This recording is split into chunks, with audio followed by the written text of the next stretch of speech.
안녕하십니까?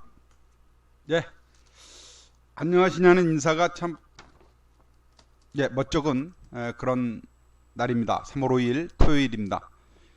어, 지금 국내외적으로 안팎으로 악재가 투성이네요.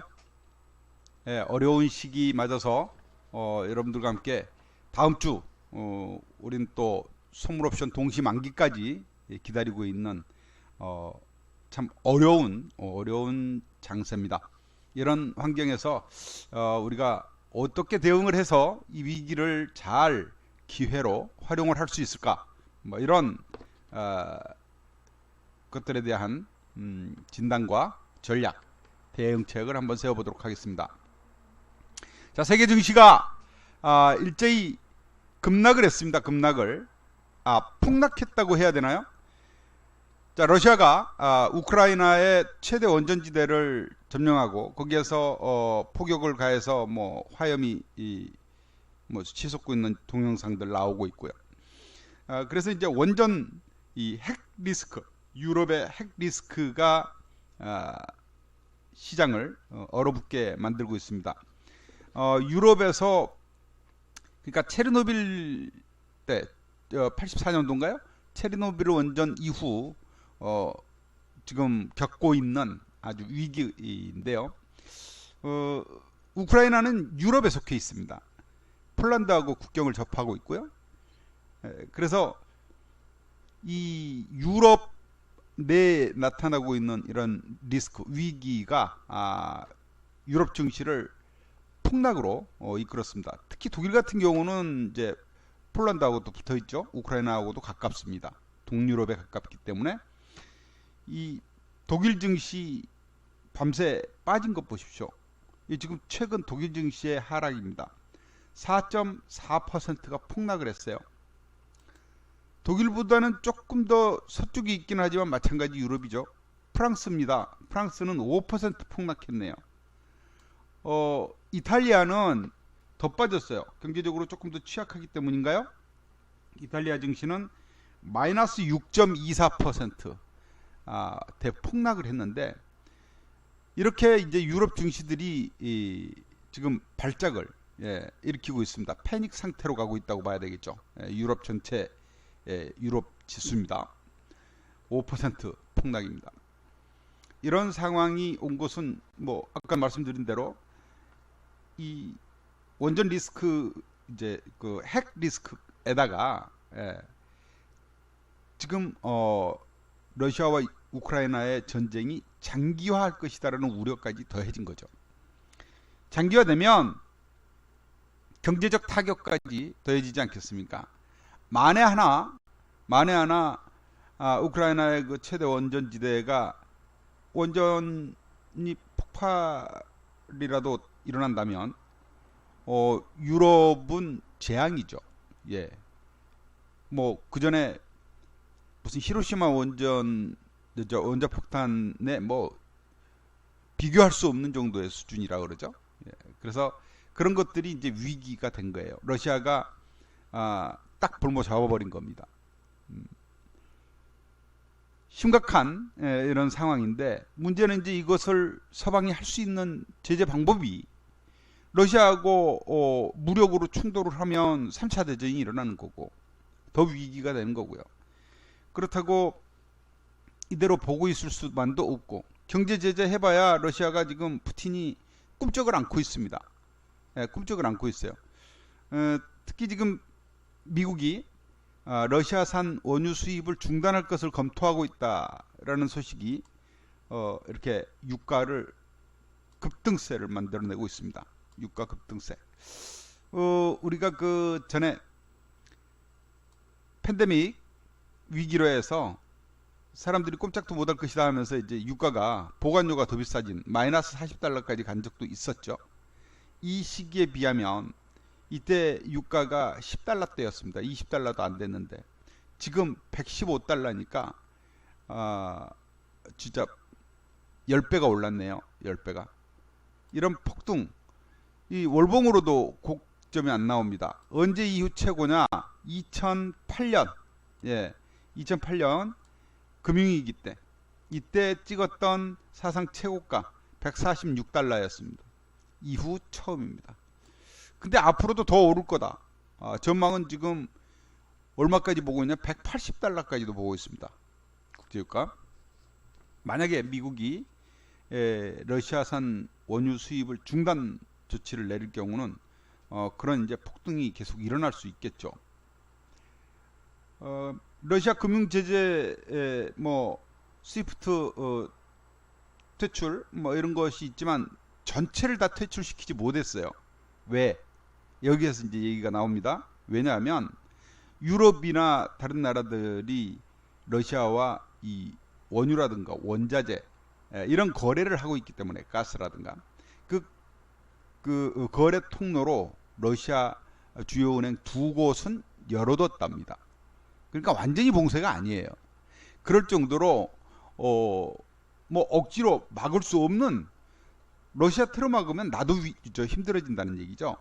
네, 그런 상황이었는데 이제 미국이 최후 수단으로 원유 수입마저 중단을 하는 조치를 취한다면 이제 스위프트에서 완전히 다 이제 막아야 되겠죠. 이거는 최후의 뭐 어떤 조치라고도 볼 수 있을 것 같습니다. 세계 경제는 큰 타격을 입을 것이고요.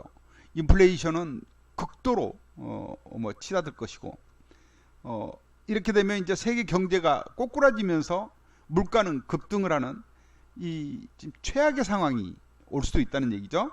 예, 인플레이션보다도 훨씬 더 이제 어려운 그런 상황이 옵니다. 디플레이션의 상태가 올 수 있겠죠.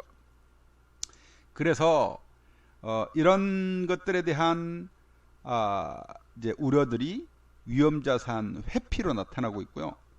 예, 안전자산 선호로 나타나고 있습니다. 그래서 지금 미 국채라든가 각국 국채에 돈이 몰리고 있고, 국채금리는 미국이 지금 금리를 인상한다고 하면서도 금리는 오히려 급락을 하는, 채권 금리는 급락을 하는, 채권 가격은 급등을 하는 그런 현상이 나타나고 있는 것입니다. 안전자산 선호죠. 여기에 이제 안전자산 선호로 최근에 다시 또 뭐 이런 그 금이라든가 이쪽으로도 이제 돈이 막 몰리고 있습니다. 예, 금 가격도 치솟고 있고요. 달러화도 그래도 가장 안전한 것이 달러다 해가지고 달러화 가격도 급등세를 보이고 있습니다. 달러가 이렇게 이제 급등세를 보이면 물론 이제 우리 원화 같은 화폐 가치는 또 떨어지는 거죠. 원달러 환율이 크게 오르게 됩니다. 원달러 환율이 크게 오르게 되고, 이렇게 되면 물론 우리 수출 기업들이야 뭐 이제 해외 수출이 좀 용이하겠지만 수입 물가가 엄청나게 오르게 됩니다. 우리나라도 지금 인플레이션이 상당히 심하죠. 2월달 그 소비자 물가가 지금 5개월 연속 3%대, 그것도 3.7% 오르고 있지 않습니까? 올해 우리나라 GDP 성장 목표가 3%인데 그거보다 훨씬 더 높은 물가 상승이 나타나고 있다는 거예요. 예. 그럼 실질 성장은 그 사람들 체감은 엄청나게 마이너스, 그런 이제 체감이 나오겠죠, 효과가. 이런 어려운 환경이 이제 지금 닥치고 있다. 극단적인 상황으로 지금 치닫고 있다라고 보시면 될 것 같습니다. 이 전쟁이 쉽게 끝날까? 그게 이제 걱정이잖아요. 쉽게 끝나질까 이게 도대체. 푸틴이라는 사람의 성격이 KGI 출신 아닙니까? KGB. 이 강성을 자기 스스로 내보이면서 뭐 막 얼음물에 뛰어들고 그러는 사람이잖아요. 근데 이 사람이 쉽게 그냥 그래 없었던 일로 하자 그러고 물러날까요? 우크라이나 국민들도 상당히 강하게 뭉쳤습니다. 보니까 마치 우리나라 예전에 이제 일제한 거 하듯이 독립운동하고 막 그러듯이 말이죠. 그래서 쉽게 안 끝날 것 같습니다. 쉽게 안 끝날 것 같은데 푸틴이 뭔가 얻고 끝내려고 들겠죠. 그러면 이게 장기화가 될 것이고, 장기화될 경우에 세계 경제에 미치는 영향은 상당히 클 겁니다. 예, 커질 수밖에 없죠. 앞날이 깜깜합니다. 예. 자, 미국 증시는 그래도 얘네 자체적으로도 이제 크기 때문에 지난 밤새 쭉 빠졌다가 반등해서 뭐 아주 크게 타격은 안 입었습니다. 0.5% 정도 다우지수는, 나스닥은 1.5% 정도 이렇게 이제 빠졌습니다. 1.6% 빠졌는데 보니까 하락세예요. 그냥 하락세. 말이 필요 없이. 예. 이게 바로 치고 올라갈 수 있는 어떤 마땅한 재료가 없습니다. 밤새 미국에서 고용지표가 발표가 됐는데요.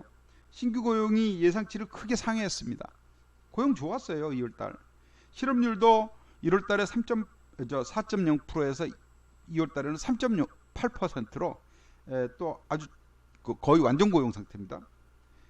그럼에도 불구하고 우크라이나 리스크로 인해서 하락세 면치 못하고 있다는 것이죠. 비트코인 가격도 다시 또 급락세에 나타나고 있습니다.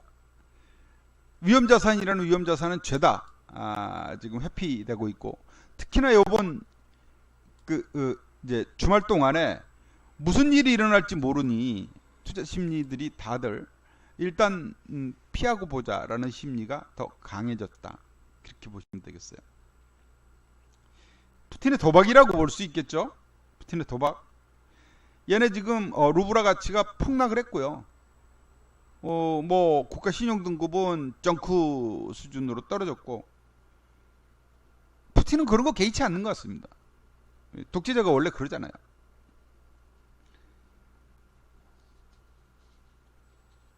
그러나 이런 상황이 암담하고 앞이 안 보이는 깜깜한 상황이 계속되지는 않거든요. 세상 이치라는 거는 이렇게 깜깜한 밤이 있으면 다시 밝아오는 아침이 옵니다. 지금 이 상황 속에서도 이번 주말 동안에 러시아하고 우크라이나가 3차 회담 협상을 합니다. 이 와중에도 3차 협상이 지금 예고가 돼 있는데, 푸틴의 요구가 아주 또 강력해요. 러시아가 요구하는 모든 것들을 받아줘야 된다. 그래야 대화가 된다. 이런 쪽입니다. 그러니까 우크라이나 니네 무릎 꿇어라 이거예요. 어떻게? 러시아가 요구하고 있는 것은 여러분 아시다시피 나토 가입 포기하고, 그리고 중립국가로 우크라이나 니네가 중립국가로 가라. 그래서 서방 세계와 러시아의 가운데 완충 작용을 니네가 해라. 그런 요구거든요. 3차 협상에서 어떤 얘기가 나올지 모르겠습니다. 지금 러시아는 우크라이나를 계속 압박하고 있다고 봐야 되겠죠. 힘의 논리에서 비교 상대가 안 되니까. 예. 뭐 원전까지 점령해 버렸으니, 그리고 지금 동부 지역, 우크라이나의 동부 지역과 수도, 그리고 제2도시, 이거 다 거의 러시아군이 이제 목적까지 들어왔고 점령 당했고 뭐 이런 상태. 이번 주말 동안에 만약에 어떤 합의점이 나올 경우에는 세계 증시는 다시 급반등할 수 있습니다. 왜요? 경제 상황 좋거든요. 2월까지 방금 전에 말씀드렸듯이 고용 지표 좋고요. 예? 물가 상승이 급등하고 있는 거 빼놓고는 좋아요. 예, 경제 성장 양호하고요. 그러나 이번 주말에 또 그냥 별 볼 일 없이 3차 협상마저도 무의미하게 끝나고 전쟁이 이게 장기화로 갈 것으로 보여진다면, 아마 협상에 아무런 그 결과가 안 나올 경우 푸틴은 더 압박을 할 겁니다. 그죠? 그럼 전쟁 상황은 더 격화될 것이고, 그래서 우리는 나 혼자 내피셜 뭡니까 소설 써봐야 아무 소용 없지 않습니까? 푸틴의 이런 도박을 그 누구도 예측하지 못했다라는 거 아닙니까? 그죠? 양쪽에 대비를 해야 되겠습니다. 양쪽에. 예. 시장이, 그러니까 푸틴이 오케이 그럼 철수할게 할 경우 시장 급반등 나올 수 있는 경우도 대비를 해야 되겠고, 그러나 이것이 장기화돼 가지고 시장이 크게 약세를 보이는 그런 상황도 대비를 해야 되겠습니다. 자, 나스닥 지수 주봉입니다. 한번 보세요. 2020년에 이렇게 이제 크게 한번 빠졌죠. 이 팬데믹이란 말이죠. 그만큼 빠졌습니다. 지금 그 이상 빠졌어요. 여기서 반등 못 들어오면 약세장으로 이제 접어드는 거예요. 20% 이상 하락하는 약세장으로.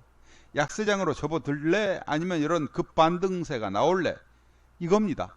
예, 이건데 아무도 예측 못하죠. 아무도 감히 장담 못하는 장입니다. 예. 그래서 요거를 보니까 이제 우리는 다음 주에 우리나라 내부적으로도 다음 주엔 선물 옵션 동시 만기가 있어요. 대선도 있습니다. 대선 다음 날이 바로 동시 만기일이에요. 이런 와중에 지금 현재 시간 속보에 보니까 북한이 동해상으로 또 미상의 미사일 발사했대요. 대선 앞두고 지금 뭐 하는 짓인지 모르겠습니다만은 북한이, 우리 자체적으로도 또 북한이 이 짓거리를 하고 있고, 그러니까 미국한테 야 우크라이나만 있는 거 아니야? 나도 있어. 알리고 있는 겁니다. 거기다가 지금 동해안에는 산불이 일어나 가지고요. 저 밑에 울진에서부터 삼척, 동해, 강릉까지 지금 산불이 걷잡을 수 없이 번지고 있습니다. 어젯밤에 그 생방으로 이렇게 라이브 저 화면 보니까 무섭더구만요. 이 산불이 아마 며칠 걸릴 것 같죠? 잡히려면 워낙에 범위가 크기 때문에 이런 악재까지 지금 계속되고 있습니다. 우리도. 네. 뭐 삼척에 LNG 뭐 생산 기지도 있고, 또 울진 쪽에는 그 우리도 원전이 여러 개 있지 않습니까? 그러니까 이런 것들 지금 상당히 악재란 악재는 잔뜩 기다리고 있는 것 같습니다. 자, 이럴 때 우리가 취할 수 있는 방법이 뭘까?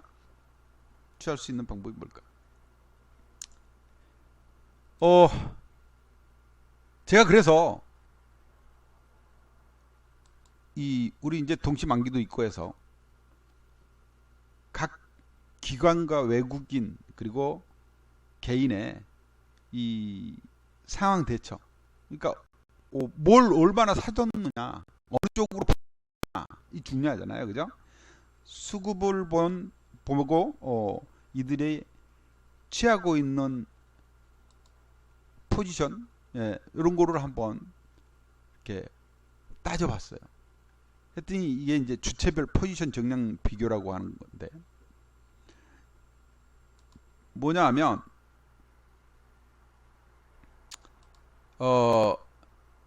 개인의 경우는 한번 보겠습니다. 개인의 경우는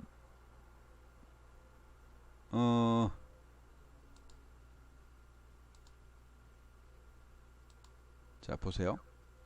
개인은 이게 이제 빨간색이 코스피예요. 코스피 현물 주식을 요만큼 샀잖아요. 그죠? 그리고 선물도 샀어요. 선물도 이 기준선입니다, 여기가. 그리고 콜은 팔았네. 콜은 팔고 풋은 조금 팔았어요. 그러니까 이거는 풋은 팔았다라는 건 상방으로 찌른 거야, 그죠? 개인은 지금 완전히 상승했다가 배팅을 걸었구나. 현물도 사고 선물도 사고 풋도 사고 콜은 팔고, 그죠? 개인은 상방, 개인은 상승했다가 배팅했다, 이렇게 이제 볼 수 있겠고요. 그 다음 금융투자, 기관이죠. 기관을 대표하는 금융투자. 금융투자는 보니까 현물 팔고, 예? 현물 팔고, 선물은 사고, 양쪽으로 한 거죠. 이제 옵션에서 보니까 콜은 사고 풋은 팔았어. 요거를 보니까 상방에다가 배팅했네. 상방에. 그죠? 예? 개인과 기관은 상방. 그럼 외국인은요? 외국인은 여기 보니까 마이너스잖아요. 수치도 보니까 마이너스. 개인과 금융투자의 상방 매수분을 다 합치면 외국인의 매도분이에요. 보면 외국인은 주식 현물은 소폭 매도 안 샀어요. 선물은 왕창 매도 6만 계약이 넘습니다. 6조가 넘게 파는 거예요. 그리고 옵션에서 보니까 콜은 조금 사고 풋은 많이 샀어요. 풋의 비중이 훨씬 높아. 그죠? 풋의 비중이 훨씬 높네. 그럼 얘네는 선물도 팔고, 그죠? 풋도 사고, 그러면 얘네는 하방. 외국인들이 역시 우리 시장은 수급을 보면 알 수 있잖아요. 역시 외국인들은 하방에 배팅을 했구나. 이렇게 알 수가 있을 것 같습니다. 네. 그쵸? 이해되셨죠? 다음을 볼게요. 요거는 이제 주체별로 받는 거고, 이놈은 외국인만 받습니다. 외국인만. 네. 외국인만 볼게요. 외국인만. 외국인 선물 옵션 누적 순익구조입니다. 이게 누적이에요. 다음 주에 만기고. 보니까 얘네들이 요 포인트 한번 봐보세요. 요거. 코스피 200이 몇 포인트를 기준으로 하냐. 기준점. 이게 몇 포인트를 기준으로. 보니까 이 외국인들은 362.60, 362.60, 362.60이면 코스피 200 지수잖아요. 지금 코스피 200 지수가 몇이에요? 현재? 어제 주말 종가가 361.7이에요. 69. 361.69. 그러니까 362.69에서 기준점으로 플러스가 나는 거예요. 플러스가 이렇게. 이론도 만기도 손익이 플러스가 나는 구조입니다. 근데 그게 362.69 위에서 나요. 여기가 위입니다. 여기가 위 362.69 여기가 위. 여기는 아래. 아래에서 나잖아요. 아래에서. 그죠? 362.69보다 떨어지면 하방으로 더 내려가면 내려갈수록 수익은 극대화가 되죠. 그죠? 수익은 극대화.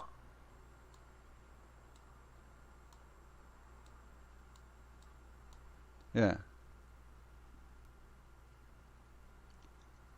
외국인은 확실하게 누적 포지션이 만기 누적 포지션이 하방에 때리고 있구나.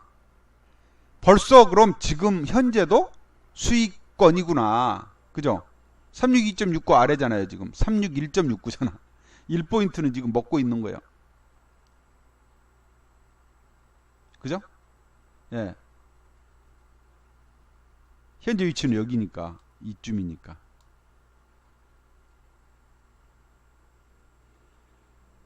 역시 외국인은 현명한 놈들이구나. 이렇게 이제 생각을 해볼 수 있겠습니다. 그런데요. 이들도 절대적인 건 없습니다. 절대적인 건 없어요. 보세요. 이 세상 일을 쟤네들이 다 그렇게 맞출 수 있다면 걔들이 뭐 돈 다 긁어가는 판인데 뭐하러 하겠어요? 이 옵션만 놓고, 그리고 그것도 최근 현재 위치에서 가까운 가까운 종목들, 가장 거래가 왕성한 옵션 종목들을 놓고 보니까, 그러니까 360이나 362.5나 365, 요 정도가 거래가 가장 왕성하잖아요. 근접해 있으니까.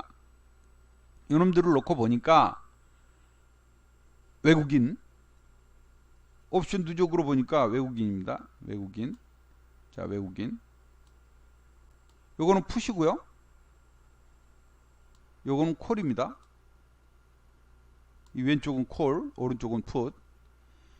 콜에서는 보니까 요 현재 근접권에서 외국인은 콜을 어찌했어요? 사고 있어요. 아, 단타로는 오르는 것에 대비하고 있구나. 됩니까? 이해가 돼요? 여러분? 아, 단타로는 이놈들이 오를 것에도 대비를 하는구나. 그럼 콜만 그랬나? 풋을 보니까 풋은 또 팔고 있어요. 그죠? 파는 게 많잖아요. 이거 지금 쫙 팔고 있잖아요. 여기까지. 362.5 아래에선 풋을 계속 팔아요. 풋을 판다는 거는, 팔았다는 거는 뭡니까? 지수가 오를 것에다 배팅한 거야. 그죠? 362.5 아래에서는 풋을 팔아서 만약에 대비한, 지수가 하락했을 때에 대비한 해지를 걸고 있었구나. 단거리에서는. 그러나 외곽 저 밑에서는 왕창 먹고 있겠죠. 빠지면 마찬가지가 되는 거죠. 이에 반대되는 쪽은 역시 기관이네. 이게 금융투자자들은 거꾸로 풋 잔뜩 사놨네. 얘네는 지수 빠지면 무조건 먹는 거네. 지수 빠지면 먹는 거예요. 단거리에서. 그리고 지수가 올라도 먹는 포지션을 잡아놨어. 금융투자는. 그죠? 콜 사놨어요. 네. 이런 식으로 세상 일은 모르기 때문에 해지라는 거를 겁니다. 해지라는 것은. 해지를 걸지 않고 그냥 나는 절대 난 이거 분명히 상방으로 갈 것 같아. 그러면서 큰 소리 땅땅 치면 어찌 돼요? 망하는 거죠. 망하는 겁니다. 이렇게 급변동하고 아무도 알 수 없는 불확실성이 커진 상황에서는 양매수 전략이 아주 유효합니다. 양매수 전략. ELW는요, 아까 본 옵션 같은 경우는 옵션 매도는 유한 책임이에요. 책임을 다 져야 돼요. 어찌됐거나. 근데 ELW는 손실은 무한 책임이에요. 옵션은. 근데 ELW는 손실이 유한합니다. 그러니까 내가 배팅한 것을 다 잃어버리면 끝이에요. 휴지 조각 돼버리면 더 이상은 토해내지 않아요. 그러나 옵션은 토해내야 돼요. 콜옵션의 경우는 어떨까요? 콜옵션은 그냥 끝이 없잖아요. 그러니까 괜찮아요. 그거는 손실이 무한하진 않아요. 근데 ELW는 수익은 마찬가지예요. 무한해요. 한도 끝도 없이 먹을 수 있어요. 100%가 손실이 날 수 있지만 다 손실 나야 100%잖아요. 근데 이익은 200%, 300%, 1000%도 날 수 있는 거예요. 그래서 양매수 전략으로 해서 예를 들어서 폭락이 나온다. 그러면 콜은 박살이 나겠죠. 휴지가 되겠지. 그러나 풋은 대박이 나는 거예요. 이렇게 급변동하는 장에서는 그런 전략이 유효하다, 여러분. 이해되셨죠? ELW는 손실은 유한하다. 내가 배팅한 것만큼만 손해보면 되는 거예요. 그런데 이익은 무한대다. 수백 프로, 1000% 이상도 나올 수 있다. 진짜 나와요. 1000% 이상도. 그렇기 때문에 콜 100만원어치 사고 풋 100만원어치 샀는데 갑자기 급락이 나와서 콜이 깡통이 되고 그리고 풋이 150% 오르면 결과적으로 합산 수익은 얼마가 돼요? 50% 수익이 되는 거죠.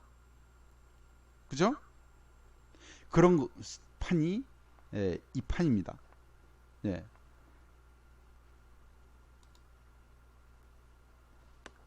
제가 조금 더 강조하기 위해서 이 글씨체로 글로 여기다 써놓을게요. 글로. 아이고 또 이렇게 오래 걸리시나. 글자 크게 하자.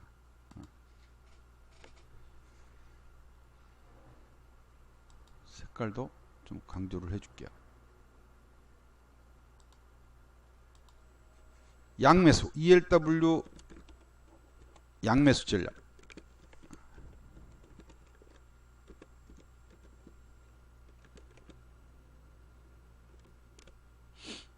급변동 장세에서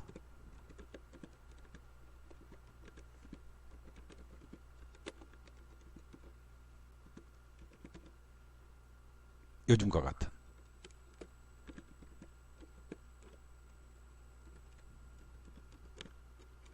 아무도 모르는 상황이죠. 자, 손실은 유한하고 수익은 무한대. 이겁니다. 이거. 네? 이런 판을 여러분들이 이해하시면 시장 대응을, 근데 그냥 평상시에 양매수 전략을 쓰잖아요. 평상시에 양매수 전략을 쓰면은 평상시에는 손해볼 확률이 높아요. 왜요? 시간이 가면 갈수록 시간 가치가 깨져버리기 때문에. 예. 콜도 죽고 풋도 죽어요. 그래서 그 전략이 절대 뭐 아주 모든 상황에서 적용되는 게 아니고, 요즘같이 불확실성이 크고 변동성이 클 때, 이럴 때 써볼 수 있는 전략이에요. 자, 지수 방향성이 아주 모호할 때, 그러니까 어디로 튈지 모르는 이런 상황이죠. 예, 그리고 변수가 아주 많은 상황, 그런 변동성 큰 장, 그죠? 예, 그런 장일 때 아주 유용한 전략입니다. 자, 지금 제가 선물지수 60분봉을 그려봤어요. 이 지지와 저항이라는 추세가 가장 눈에 와닿는 부분이고요. 이것이 가장 솔직해요. 있는 그대로 보여주는 거고 변형을 전혀 안 하는 거거든요. 그래서 사람들이, 주식 조금 했다는 사람들이 그래프 놓고 선긋기를 그렇게 하는 거예요. 선긋기를 해보면 어디가 저항일까, 어디가 지지선일까, 이렇게 보는 건데, 지금 제가 보고 있는 자리는 이제 저항대를 그어봤고 지지대를 그어봤어요. 아래 지지대, 위에 저항대. 고점과 고점을 이어보고 저점과 저점을 이어본 거죠. 했더니 이 고점과 저점의 폭이 점점 좁혀져 오고 있구나. 크게 벌어졌다가, 그죠? 크게 벌어졌다가 이게 점점 좁혀져 가지고, 점점 좁혀져서, 그죠? 폭이 점점 좁혀져서 곧 맞닿게 생겼네. 곧 맞닿게 생겼어요. 그럼 맞닿으면 그 다음에는요, 위로 튀든지, 그죠? 위로 튀든지 아래로 꺼지든지 둘 중에 하나 나오겠죠, 그죠? 네, 둘 중에 하나 나올 겁니다. 그 폭이 이걸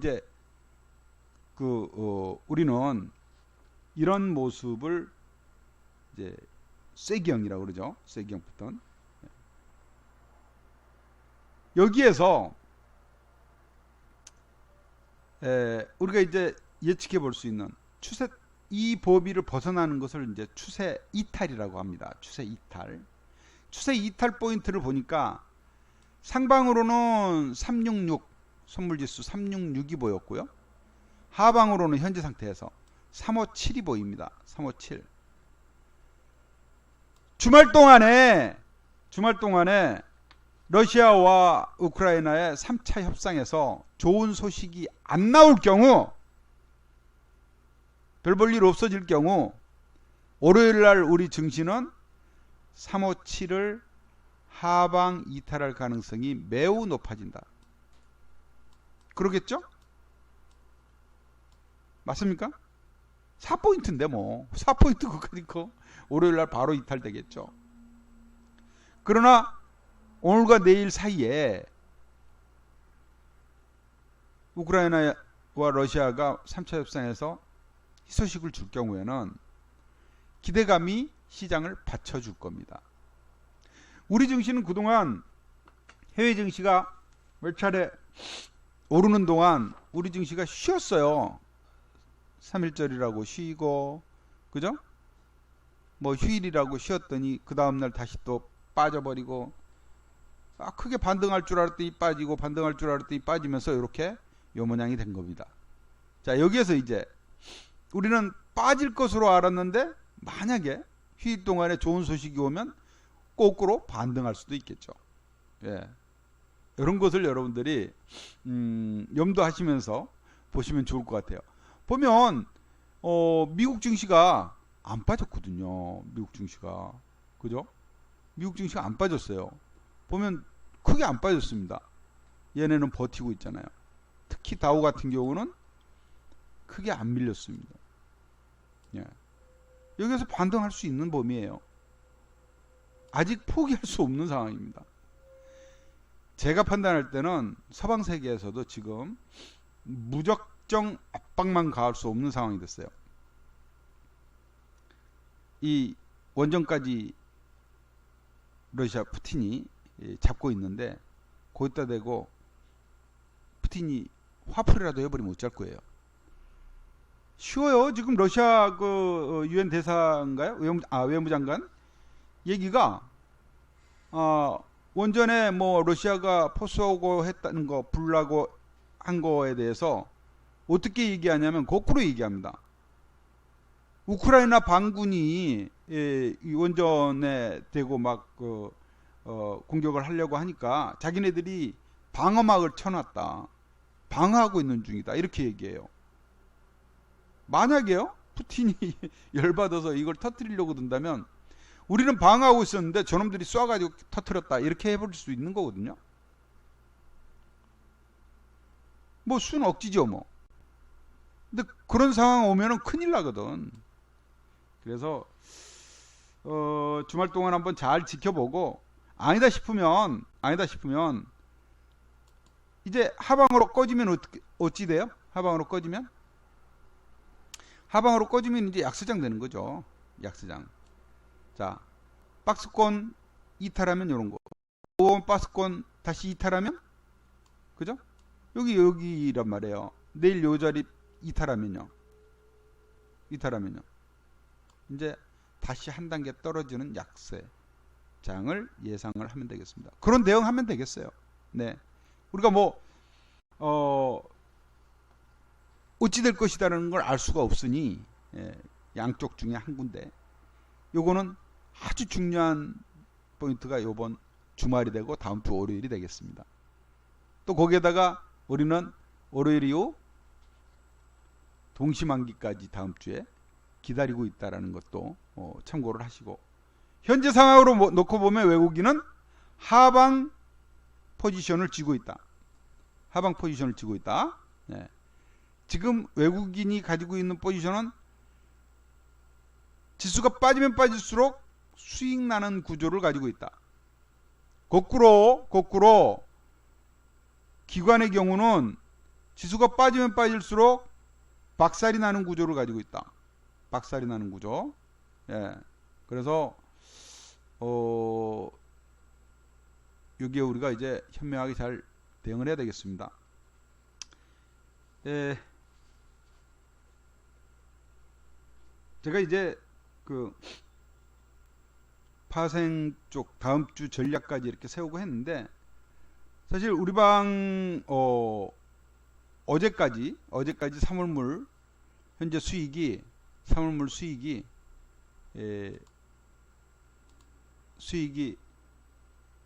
예상보다 크죠? 그죠? 1,800만원 수익입니다. 3월물 들어와서 1,800만원 누적 수익 중이고, 만기까지 어떻게 잘 마무리 짓느냐가 관건이겠습니다. 1,800만원 수익 중. 이젠 다음 주에는 뭐 손실이 나면 엄청나게 날 수 있겠고, 수익이 나면 엄청나게 날 수 있겠죠.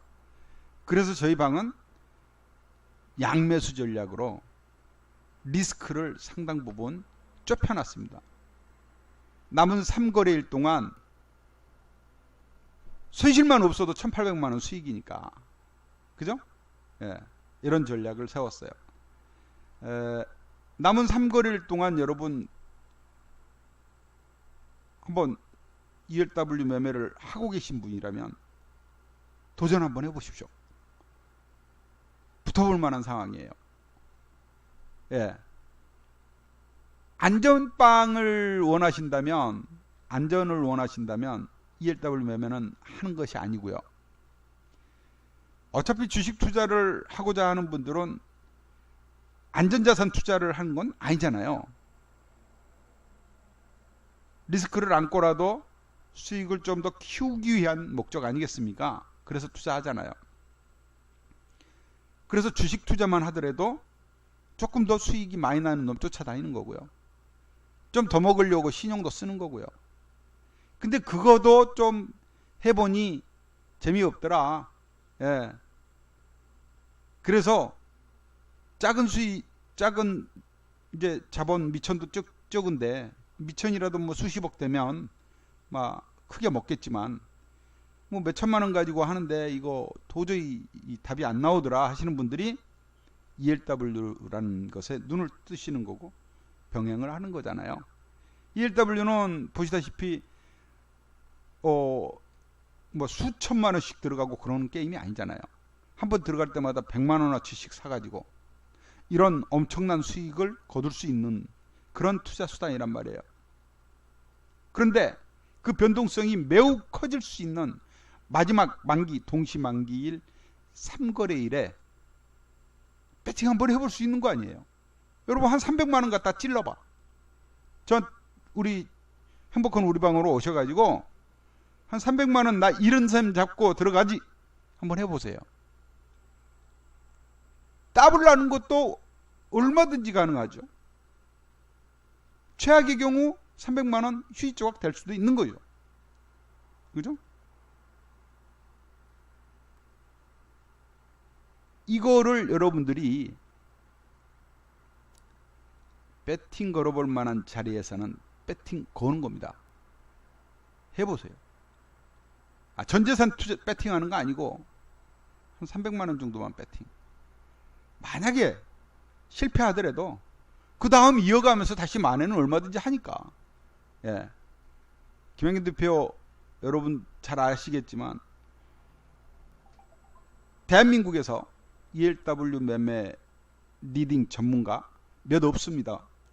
그 중에 가장 오랜도록 전문가 생활을 전문가로서 하고 있는 사람은 김양균 대표밖에 없습니다. 그만큼 많은 경험과 노하우와 또 중요한 것은 검증을 받았다는 거예요. 매번 손해나고 고객들이 떠나가면 전문가 생활이 가능했겠습니까? 벌써 떠났죠. 각 사이트들도 내쳤겠죠. 무능한 전문가 데리고 고객들 힘들게 만들 사이트가 어디 있겠어요. 그러나 ELW만 10년 동안 하면서 한 번도 쉬지 않았습니다. 손해날 때도 있었지만 이익날 때가 더 많았으니 지금 많은 유료 정회원들이 존재하고 있는 거 아니겠습니까? 그렇죠? 이걸 보시면 알잖아요. 이걸 제가 어떤 전문가가 이렇게 자기 매매 내역을 다 오픈합니까? 있는 그대로 오픈하잖아요. 그죠? 있는 그대로 오픈해요, 제가. 그리고 보면 이게 쉬운 얘기입니까? 몇 월 며칠 날, 예? 몇 월 며칠 날, 몇 시에, 예? 몇 분에, 몇 시 몇 분까지입니다. 얼마에, 비중을 얼마, 되게 보면 100만원 전후잖아요. 그죠? 100만원. 한번 들어갈 때마다 99만원, 107만원, 뭐, 그죠? 100만원 전후를 들어가가지고, 며칠 날, 몇 시에, 얼마에 파는 거예요. 그러면 몇 프로가 남은 거예요. 남은 거. 이게 보면 여러분 매수 매도 이거를 제가 뭐 무슨 나 혼자 쇼하는 게 아니고 보시면 매수 콜 에? 보세요. 매수 콜 얼마에 350원에 어떻게? 걸기 걸어 놓으면 비중은 1개야. 자, 그리고 매도 콜 얼마에? 350원에 걸기 걸어요. 걸어두면은 수익 나는 거야. 에이 350원에 샀다가 350원을 파는데 어떻게 25% 수익이냐? 다 합산하니 그렇다. 그죠? 합산하니. 그래서 320원에 산 놈도 있고, 예, 보시면 260원에 산 놈도 있잖아. 260원에 사서 30, 그러니까 이거는 35% 수익. 250원에 산 놈도 있고 누적으로 쫙 사놓은 거야. 그리고 이건 79%. 그래서 합산이 보니까 결과적으로 25% 수익이고 20% 수익이고 그렇더라 이거예요.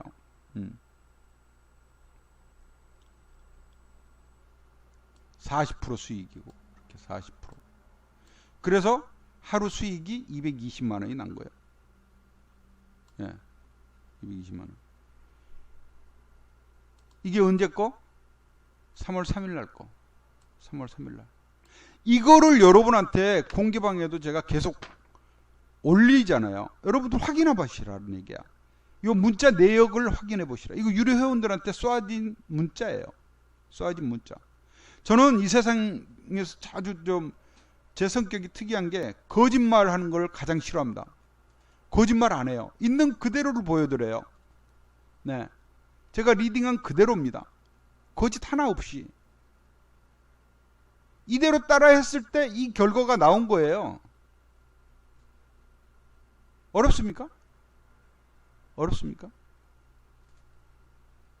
이름만 놓고 보더라도 하나, 둘, 셋, 넷, 다섯, 여섯, 일곱, 여덟, 800만 원이네요.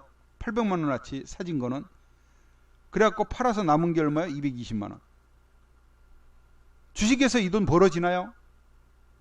어렵잖아요. 그죠? 그 3월 4일 어저께는 어땠을까요? 어제 봐요. 어제도 보니까 자 그저께 사놓은 거 3일날 10시 29분에 220원에 사놨네. 한 계약 99만원어치. 그죠? 99만원어치. 그리고 어저께 또 1시 11분에 또 사놨네요. 1시 11분에 185원에 물타기 한 거지, 쉽게 말해서. 그죠? 예, 물타기 평단 낮춰놓은 거 아니에요. 얼마치요? 99만 9천원어치. 그래가지고 어저께 1시 11분에 또 더했네. 추가 얼마에? 180원에. 이 물타기 한 거잖아요. 그러니까 이게 세 계약 300만원어치를 산 거야. 그러면서 평단이 낮아졌죠? 그죠? 평단이 한 200만원 아래로 떨어졌을 거 아니에요. 이거를 언제 팔았어요? 아, 이거 시간 잘못된 거야, 이거. 아침에 동시호가에 산 거예요, 동시호가에. 예. 그래가지고 아침 9시 10분에, 9시 11분에 쫙 팔아버렸어. 얼마에? 250원에 팔아버린 거예요. 그래가지고 몇 프로 수익이요? 보세요, 몇 프로 수익이라고 그랬어요. 30% 수익 청산. 매도 고름 놓잖아요. 11시에. 동시호가에 사놓고. 그래서 얼마 수익 났어요, 최종적으로? 87만원. 네? 87만원 수익 났잖아. 이게 어디 써져 있어요? 이게 여기 써져 있는 값이야. 어저께 80만원. 그죠? 그저께 220만 원. 이렇게 누적해서 청산된 값 이렇게 나온 거예요. 그래서 1,800만 원 수익. 이거 따라 못 합니까? 이거 따라 못 하세요? 이렇게 철저한 리딩을 해주는 것도 아마 여러분들 찾아보기 힘들 겁니다. 가격 제시하죠. 매수가. 그죠? 매수가 제시하죠. 미리. 가격 제시. 비중 제시. 이거 해놓고 매수 걸어놓고 매수 체결되면 체결. 그 다음에 팔 때도 매도 걸어놓고 걸잖아요. 가격 제시. 얼마야? 가격 딱 찝어주는데 못할 거 뭐 있어요? 그렇지 않습니까? 그대로 따라하면 돼요. 주식보다 훨씬 쉽습니다. 어찌 보면 매매하는 것은 단순해요. 그러나 포인트를 잡는 거는 쉽지가 않죠. 어렵겠죠. 당연히.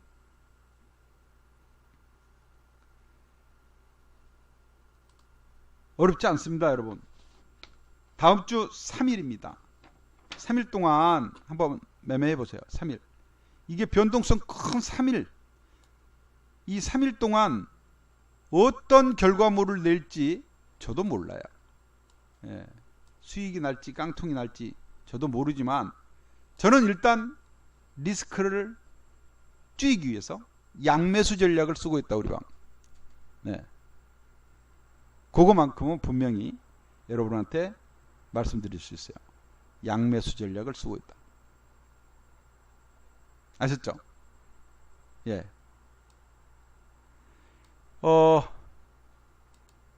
많은 분들 동참하셔서 같이 한번 요번 찬스라면 저는 찬스로 봅니다.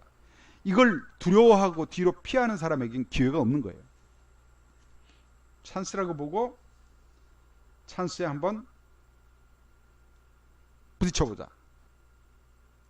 같이 하실 분들 주말에 교육 안 받으신 분들은 교육 받아두시고 가입하세요. 해보신 분들은 지금 귀가 쏠깃해야 됩니다. 찬스구나. 아 그래 한 300만원 넣어놓고 100만원만 벌자. 그러고 오시면 100만원보다 훨씬 많은 결과가 올 수도 있어요. 많이 해보셨잖아. 예? 제가 여기에서 부풀려서 얘기하면 뻥쳤다 사기쳤다 이럴 수 있으니까 저는 있는 그대로 얘기하는 거예요. 제 성격이 그렇다고 그랬잖아요. 저는 거짓말하는 걸 가장 싫어한다.